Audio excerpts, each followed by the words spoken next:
ಅನೀಶಾ ಅಂತೇಳಿ ನಾನು ಚಳ್ಳಕೆರೆಯಿಂದ ಮಾತಾಡ್ತಿದ್ದೀನಿ. ನನ್ನ ಏಜ್ ಬಂದ್ಬಿಟ್ಟು 25. ನಾನು ಫಸ್ಟ್ಲಿ ಇಬ್ಬರಿಗೆ ಥ್ಯಾಂಕ್ಸ್ ಹೇಳ್ಕೋಬೇಕು. ಒಂದು ಗುರುಜಿ ಅವ್ರಿಗೆ ಮತ್ತೆ ಪದ್ಮನಾಥ ಆಂಟಿ ಅವ್ರಿಗೆ. ಏಕಂದ್ರೆ ಈ ಸಮಯದಲ್ಲಿ ಜಾಯಿನ್ ಮಾಡಿರೋದು ಪದ್ಮನಾಥ ಆಂಟಿ ನನಗೂ ಮತ್ತೆ ನಮ್ಮಮ್ಮಂಗೂ. ಫಸ್ಟ್ ನಮ್ಮಮ್ಮ ಸೇರಿದಾಗ ನಾನು ಇನ್ನೂ ಜಾಯಿನ್ ಆಗಿರ್ಲಿಲ್ಲ ಅವಾಗ. ಏಕಂದ್ರೆ ನನಗೆ ನಮ್ಮಮ್ಮ ಹೇಳ್ತಿದ್ರು ನೀನು ಜಾಯಿನ್ ಆಗು, ನಿನಗೂ ಚೆನ್ನಾಗಾಗುತ್ತೆ ಎಲ್ಲ ಅಂತ. ಬಟ್ ನನಗೆ ಯಾಕೋ ಅವಾಗ ಅಷ್ಟು ಇಂಟ್ರೆಸ್ಟ್ ಇರ್ಲಿಲ್ಲ ಜಾಯಿನ್ ಆಗ್ಬೇಕಂತ. ಆಮೇಲೆ ನಾನು ಮತ್ತೆ ನಮ್ಮಮ್ಮ ಜಾಯಿನ್ ಆದ್ರು ಸಮಯದಲ್ಲಿ 24 ಡೇಸ್ ಅಂದಾಗ. ಅಂದ್ರೆ ಇಷ್ಟು ಜನ ಎಲ್ಲ ಮಾಡ್ತಿದ್ದಾರೆ, ಎಲ್ಲರಿಗೂ ಆಲ್ಮೋಸ್ಟ್ ಎಲ್ಲರಿಗೂ ಬೆನಿಫಿಟ್ ಸಿಕ್ಕಿದೆ ಇದ್ರಲ್ಲಿ. ಆ ಥರನೇ ನಮ್ಮ ಅಮ್ಮಂಗೂ ಆಕ್ಚುಲಿ ಇದು ಶೋಲ್ಡರ್ ಪೇನ್ ಅನ್ನೋದಿತ್ತು. ಅಮ್ಮಂಗೆ ಶೋಲ್ಡರ್ ಪೇನು ಎಲ್ಲ ಹೋಗಿದೆ, ಮತ್ತೆ ಬ್ಯಾಕ್ ಪೇನು ಇತ್ತು, ಬ್ಯಾಕ್ ಪೇನು ಹೋಗಿದೆ.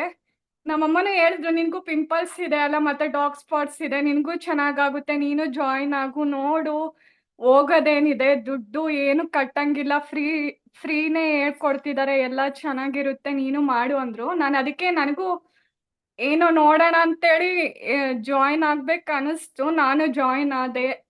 ನಾನು ಆಕ್ಚುಲಿ ಈ ಸಮಯದಲ್ಲಿ ಜಾಯಿನ್ ಆಗಕ್ಕೆ ಏನ್ ಕಾರಣ ಅಂದ್ರೆ ಪಿಂಪಲ್ಸ್ ಹೋಗೋದಕ್ಕೆ ಮತ್ತೆ ಡಾರ್ಕ್ ಸ್ಪಾಟ್ಸ್ ಹೋಗೋದಕ್ಕೆ, ಇನ್ನೊಂದು ಡ್ಯಾಂಡ್ರಫ್ ಹೋಗೋದಕ್ಕಂತ. ನನಗ್ ಮೂರೂನು ಮಾಡಿದಕ್ಕೆ ಬೆನಿಫಿಟ್ ಸಿಕ್ಕಿದೆ. ನನ್ನ ಸ್ಕಿನ್ ಅಲ್ಲೂ ಬಹಳ ಗ್ಲೋ ಬಂದಿದೆ, ಮತ್ತೆ ನನ್ನ ಪಿಂಪಲ್ಸ್ ಆಕ್ಚುಲಿ ಬಹಳ ಹೋಗಿದೆ, ಕಡಿಮೆ ಆಗ್ತಾ ಬಂದಿತ್ತು, ಎಲ್ಲ ಬಹಳನೇ ಚೆನ್ನಾಗಿದೆ. ಮತ್ತೆ ನಾನು ಈ ಸಮಯಮ ಮಾಡಿದಕ್ಕೆ 1 kg ಗೇನ್ ಕೂಡ ಆಗಿದೆ. ಬಟ್ ಇನ್ನ ಸ್ವಲ್ಪ ದಿವಸ ಆಮೇಲೆ 3 kgs ಲಾಸ್ ಕೂಡ ಆಗಿದೆ. ನಾನು ಅದು ಈ ವಿಷಯ ಗುರುಜಿ ಅವ್ರಿಗೂ ತಿಳಿಸಿದೆ. ಬಟ್ ಅವರು ಏನು ಆಗೋದಿಲ್ಲ, ಅದಕ್ಕೆ ಯಾಕೆ ಟೆನ್ಷನ್ ಪಡ್ತೀಯಾ, ಅದೇನಾಗೋದಿಲ್ಲ ಅಂತ ಹೇಳಿದ್ರು. ಬಟ್ ಬಾಡಿಯಲ್ಲಿ ಶೇಪ್ ಅನ್ನೋದು ಬಂದಿದೆ, ಎಲ್ಲ ನನಗೂ ಹ್ಯಾಪಿ ಅನ್ನೋದು ಅನಿಸ್ತು. ಇದು ದೊಡ್ಡವರೇ ಅಲ್ಲ, ಎಲ್ಲರೂ ಯಾವ ಏಜ್ ಅವರಾದ್ರೂ ಮಾಡ್ಬೋದು ಅಂತ ಇದಿದೆ. ಮತ್ ಫಸ್ಟ್ ಆಫ್ ಆಲ್ ಡಿಫ್ರೆನ್ಸ್ ಏನಂದ್ರೆ ಎನರ್ಜೇಷನ್ ಮಾಡಿದಾಗ ಮಾಡ್ಬೇಕಾದ್ರೆ ಎನರ್ಜೈಸೇಷನ್ ಮಾಡ್ಬೇಕಾದ್ರೆ ಬಹಳ ಎನರ್ಜಿ ಬರುತ್ತೆ ನಮ್ಮಲ್ಲಿ. ಏನಂದ್ರೆ ಅದು ಒಂಥರ ಶಕ್ತಿ ಅನ್ನೋದು ಬರುತ್ತೆ. ಮಾಡ್ಲಿಲ್ಲಾಗ ಏನು ಅನ್ಸೋದಿಲ್ಲ, ಯಾಕಂದ್ರೆ ಅವತ್ತು ಫುಲ್ ವೀಕ್ ಆಗ್ಬಿಡ್ತೀವಿ ಎನರ್ಜೈಸೇಷನ್ ಮಾಡಿಲ್ಲ ಅಂದ್ರೆ. ಅದೊಂದು ಡಿಫ್ರೆನ್ಸ್. ಒಂದ್ ದಿವಸ ನಾನು ಅವತ್ತೇನು ಫುಲ್ ಸ್ಟ್ರೆಸ್ ಆಗಿತ್ತಂತೇಳಿ ಎನರ್ಜೈಸೇಷನ್ ಮಾಡಿರ್ಲಿಲ್ಲ. ಅವತ್ತು ತುಂಬಾನೇ ಡಲ್ ಅನಿಸ್ತು. ಮತ್ತೆ ನಾರ್ಮಲ್ ಆಗಿ ಬೇರೆ ಟೈಮಲ್ಲಿ ಎನರ್ಜೈಸೇಷನ್ ಅಲ್ಲಿ ಮಾಡ್ದಾಗೆಲ್ಲ ಏನು ಗೊತ್ತಿರ್ಲಿಲ್ಲ, ಶಕ್ತಿ ನಮ್ಮಲ್ಲಿ ಮಾಡ್ಬೋದು ಅಂತ ಶಕ್ತಿ ಒಂದ್ ಬಂದಿದೆ. ಮತ್ತೆ ಫುಡ್ ತಿಂದಾಗ ಎನರ್ಜಿ ತಗೊಳೋದು ಎಲ್ಲರಿಗೂ ಇದ್ದೇ ಇರುತ್ತೆ.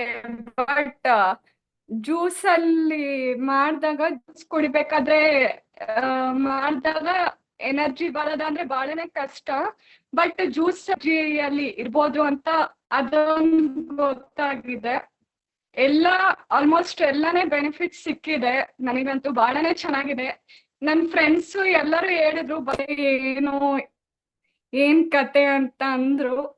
ಬಟ್ ನಾನು ಅವ್ರಿಗೆ ಹೇಳ್ದೆ ಜಾಯಿನ್ ಆಗ್ರಿ, ಎಲ್ಲ ಚೆನ್ನಾಗೇ ಇದೆ ಅಂತ. ಹಿಂಗೆ ಈ ಸಮಯಮ ಅಂತಿದೆ 24 ಡೇಸ್, ನೀವು ಎಲ್ಲರೂ ಜಾಯಿನ್ ಆಗ್ರಿ ಅಂತ ಹೇಳಿದ್ರೆ ಅವರು ನಾನು ಜಾಯಿನ್ ಆಗ್ತೀನಿ ನೆಕ್ಸ್ಟ್ ಲೆವೆಲ್ ಬಂದಾಗ ಹೇಳು ಅಂತ ಹೇಳಿದ್ರು. ನನಗೂ ತುಂಬಾನೇ ಖುಷಿ ಆಗ್ತಿದೆ. ನನಗಂದ್ರೆ ನಮ್ಮ ಅಮ್ಮಂಗೆ ಬಹಳ ಚೆನ್ನಾಗಾಗೋದಕ್ಕೆ ನನಗೆ ಇನ್ನ ತುಂಬಾ ಖುಷಿ ಆಗ್ತಿದೆ.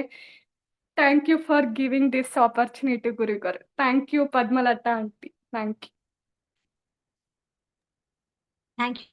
ಹುಡುಗಿಗೆ ಅಂತಲ್ಲ, ಇದ್ರಲ್ಲಿ ಸೇರ್ದವ್ರಿಗೆಲ್ಲ ಬಹಳ ಎಲ್ಲರಿಗೂ ಬೆನಿಫಿಟ್ಸ್ ಅನ್ನೋದು ಸಿಕ್ಕಿದೆ, ಯಾರಿಗೂ ಸಿಕ್ಕಿಲ್ಲ ಅನ್ನೋ ಡೌಟೇ ಇಲ್ಲ. ಬಹಳನೇ ಚೆನ್ನಾಗಿದೆ. ನಾವು ತಿನ್ಕೊಂತ ಅದು ಎನರ್ಜಿ ಪಡಿಬೋದು ಅನ್ನೋದಕ್ಕಂದ್ರೆ ಕುಡಿಕೊಂತಾನು ಎನರ್ಜಿ ಪಡಿಬೋದಂತ ಒಂದು ಡಿಫ್ರೆನ್ಸ್ ಅಂತೂ ಸಿಕ್ಕಿದೆ. ಬಹಳನೇ ಚೆನ್ನಾಗಿದೆ. 1 ರೂಪಾಯಿ ಖರ್ಚಿಲ್ಲ, ಏನಿಲ್ಲ. ಬೇರೆ ಇದ್ರಲ್ಲಿ ಎಲ್ಲದ್ರಲ್ಲ ಆದ್ರೆ ಎಷ್ಟೆಷ್ಟು ದುಡ್ಡು ಕೇಳ್ತಾರೆ, ಬಟ್ ಇದ್ರಲ್ಲಿ ಏನು ದುಡ್ಡಿಲ್ಲ, ಆರಾಮಾಗಿ ಮನೆಗ್ ಕುತ್ಕೊಂಡು ಆರಾಮಾಗಿ ಮಾಡ್ಬೋದು. ನಾನು ಇದೊಂದು ಹೇಳ್ಕೊಂತೀನಿ ಅಷ್ಟೇ. Thank you.